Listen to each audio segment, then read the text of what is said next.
You are not someone's quiet wife. You are a shield maiden of the north, born under storm clouds and raised with sword in hand. Your life is not about suing or singing. It's about survival. You wear scars instead of jewelry. You eat beside warriors. You bury your dead and burn your enemies. This is not fantasy. This is your real life if you were born a female Viking shield maiden in the 9th century. You were born in the cold, in a longhouse on the edge of the fjord, with the smell of pine smoke and blood in the air. Your mother screamed through labor, surrounded by women who had seen war and birth too many times to flinch. Your father was away, sailing with the raiders, unaware that his child had come into the world. A girl, fierce-eyed and red-faced. Most Viking girls were raised to cook, sew, and tend to the animals. But not you. Not in this household. Your father had no sons, only you. And he didn't see weakness. He saw a legacy. From the moment you could walk, you were taught to watch, to listen, and to endure. The North was no place for softness. You helped gut fish before you learned to braid your hair. You held a shield before you could lift a wooden spoon. Cold winds shaped you. Hunger tested you. The gods watched you. As you grew older, you weren't sent to the weaving room like the other girls. You were taken to the training circle. You sparred with boys. You fell, you bled, you got up. Your first real weapon was a short axe, too heavy for your arms, but you carried it anyway. Your muscles burned, your fingers blistered, but you didn't stop. When you lost, your father didn't comfort you, he corrected you. You learned fast. By 12, you could throw a spear with accuracy. By 14, you could skin a deer alone. By 16, you were taken on your first raid, not as a passenger, but as a fighter. You earned the title Shield Maiden. Not every Viking woman became one. It wasn't common, but it wasn't legend either. You had to want it. You had to take it. And once you did, there was no going back. Your shield is round, made of layered wood, painted with your family symbol, a black raven on blood red.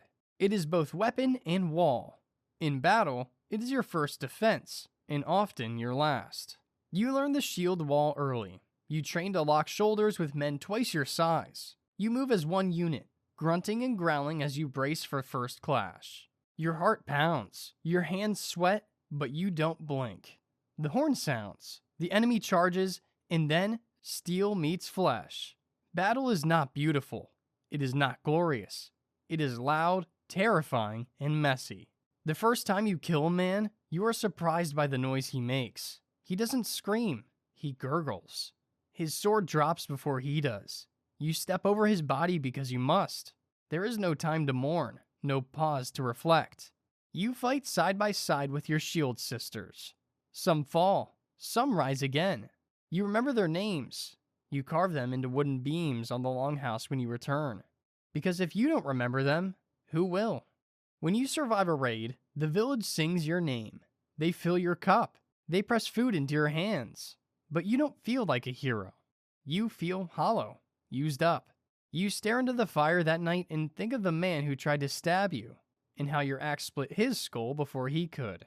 You do not cry. Crying is for the gods. Instead, you sharpen your blade. You must always be ready, because being a shield maiden isn't a role, it's a sentence. Between battles, life is quiet, but never easy. You help rebuild what was burned. You dig graves. You train the next generation of girls who stare at your scars with a mix of fear and admiration. You are respected. You are feared. And sometimes, you are resented. Some men still mutter that women don't belong in war. They say it quietly after too much mead, when they think you're out of earshot. You hear it anyway. But you've earned your place. You've stood in the shield wall and lived. That alone silences most doubters. You learn more than just how to fight. You learn how to lead. On raids, you are trusted to command a flank. You are given your own crew, a mix of hardened warriors and eager youths. You stand at the bow of your longship, eyes fixed on the mist ahead, wind whipping your hair like a banner. The sea is brutal. You learn to read the waves, feel storms in your bones, and pray to Njord for calm waters. You sleep with your axe under your cloak, even on the boat. You never assume you're safe. You raid not just for gold, but for survival. The North doesn't forgive the unprepared. You bring back cattle, grain, tools, and sometimes, yes, slaves. It's the way of your time. You do not question it. Your world is harsh, and mercy is a weakness the gods don't honor. But you are not just a taker, you are a protector. When the village is threatened, you do not wait. You fight like a wolf protecting her den. And if you die, you hope it will be with your weapon in hand, so you can enter Valhalla. Every morning, you dress for both peace and war. You plait your hair tightly, tuck a blade in your belt, and step into the cold with eyes that see everything. You trust no peace that lasts too long. You know better. You are older now. Your shoulder aches when it rains. Your fingers are stiff in the mornings, but your eyes are still sharp, and your name is still whispered with awe by those who were children when you made your legend. You have taken a husband, or maybe you haven't. Maybe you chose to stay untethered, answering only to the gods and your own hunger for glory. Either way, no man owns you. No man dares. You've buried too many friends to count. You light their pyres yourself, sending them to the afterlife with the scent of pine and the sound of drums. You drink to their names, then go silent, staring at the flame until it eats the last bone. You wonder if they made it to Valhalla. You wonder if you will. You no longer rush into every fight, but when you lift your axe, younger warriors fall into line. They follow your commands without question. They know you've lived what they only dream about. You've seen foreign kings fall. You've sailed the lands they still believe are myths. You've walked through fire and come out whole. Your legend has grown taller than you are. In the marketplace, children whisper that you once killed 5 men alone, that your screams scare wolves, that you speak to the gods in your sleep. You don't correct them. Let the stories grow. Let the next girl dream. Then one day, word comes.